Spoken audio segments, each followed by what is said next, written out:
ये सब कुछ मेरा नहीं है, ऐसा जो सोच के कर्म करता है, लक्ष्मी उसके अगल बगल ही खेलती रहती है। ये मेरा, वो मेरा, वो मेरा, वो मेरा, वो मेरा, ऐसी जगह से लक्ष्मी गायब हो जाती है।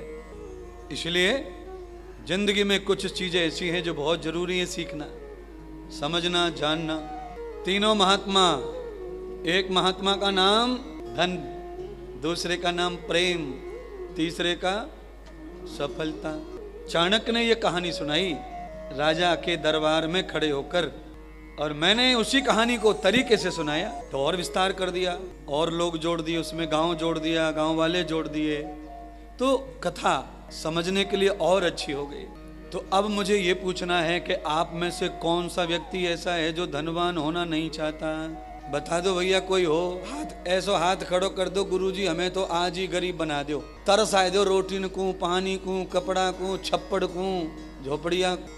मतलब ये है कि जो हो वो तो रहना ही चाहते हो, अमीर बनना नहीं चाहते, तो गरीब होना भी आप जो है वो ठीक है, खुश हैं आप अपने आप में, अच्छी बात है, पर गरीब होना कोई चाहता नहीं है। अपमानित होना भी कोई, अमीर होना चाहते हैं, सफल होना चाहते हैं। गरीबी में सफलताएं नहीं है। गरीब आदमी को हृदय से, दिल से होना चाहिए, धन से नहीं। धन से आदमी वैभवशाली रहे हमेशा, धन से गरीब आदमी ठीक नहीं रहता है, दिल से गरीब आदमी ठीक रहता है। जो आदमी दिल से गरीब है वो बहुत अच्छा आदमी समाज में माना जाता है। भाई बहुत बोला है, कोई रिएक्शन नहीं बेचारे, कोई कुछ भी कह जाओ, कुछ भी बोल जाओ, बहुत अच्छा आदमी है।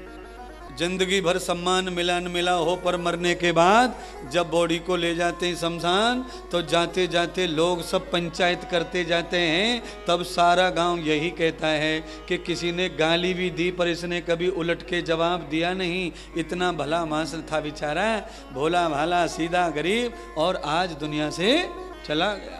अरे भैया, जिनको खिलाओ चराओ वो नहीं सुने, ये विचारो सबकी सुने हो, तो जाते जाते भलमनसाई ले गया, इंसानियत ले गया, और गांव में चर्चा छूट गया। दिल का गरीब, जो दिल का गरीब होता है वो सारी दुनिया को दिल में बिठा सकता है, ग्रहण कर सकता है। धन से गरीब व्यक्ति मजबूर होता है। इसलिए परमात्मा जिनको धनवान बनाए उनको दिल से गरीब बनाए, क्योंकि धन तब ही परोपकार में लगेगा महाराज, जब हम सबको चाहेंगे। तो अगर हम किसी को चाहते नहीं हैं तो धन हमारा परोपकार में कभी लगने वाला भी कभी नहीं लगेगा। हमारे खर्च करने से अगर देश की जनता में कोई सुधार हो रहा है गुरु जी के प्रवचन से, तो हमें धन खर्च करना ही चाहिए। ऐसा सोचने वाले का धन पक्का बढ़ेगा, निश्चित बढ़ेगा। मुझे तो खर्च करने वाले मिलेंगे हमेशा। मानो आप जो कर रहे हैं, 2-4 महीने आप थक जाएं तो और भी तैयार बैठे, रेडी बैठे, क्योंकि मैंने प्लेटफॉर्म ही ऐसा बनाया है, मैंने जीवन वैसा बनाया है, मेरी शैली वैसी है, और कर्म करने की पद्धत वैसी है, जीने की कला वैसी है। मैं तो कहीं न कहीं से इस काम के लिए तैयार रखता हूँ, क्योंकि ये परमार्थ है समाज का, देश का। ये सबसे ज़्यादा अच्छा प्लेटफॉर्म है प्रवचन कथा सुनाकर समाज को सुरक्षित करना, समाज को मजबूत करना, समाज को एकत्रित करना, समाज को बलवान बनाना।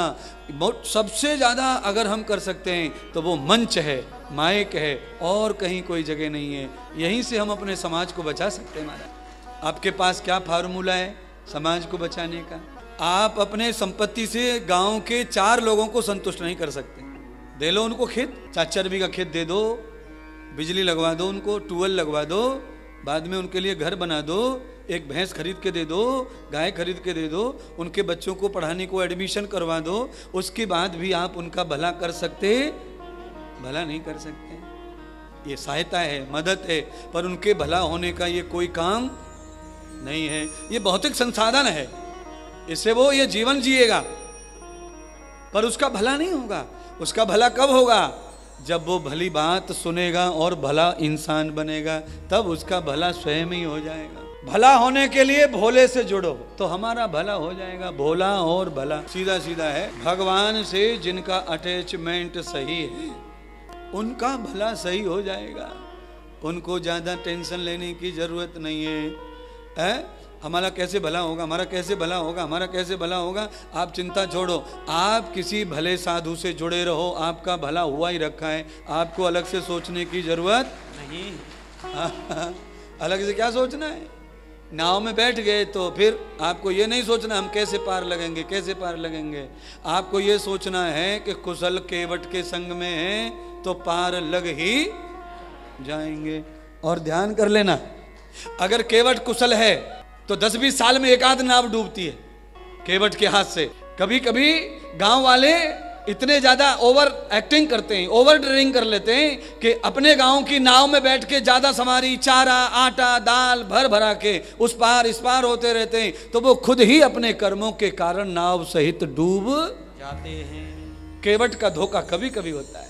गुरुदेव की नाव में, सत्संग की नाव में बैठने वाले को बड़ी मुश्किल से यदा कदा धोखा होगा, नहीं वो पार निकल जाएगा, पार। और कैसा पार, सुनो ना, ऐसे नहीं, नाव में बैठ के आंख बंद करके सो भी सकते हैं आप, सो जा। पार आते ही केवट जब नाव बांध देगा तब अपने आप उठा देगा कि आओ पार लग गए, जगो पार। तुम्हें पता ही नहीं चलेगा कि तुम पार हो कब गए। अच्छे गुरु का संग ये काम करता है कि हमें पार होने का भी पता चलता नहीं है।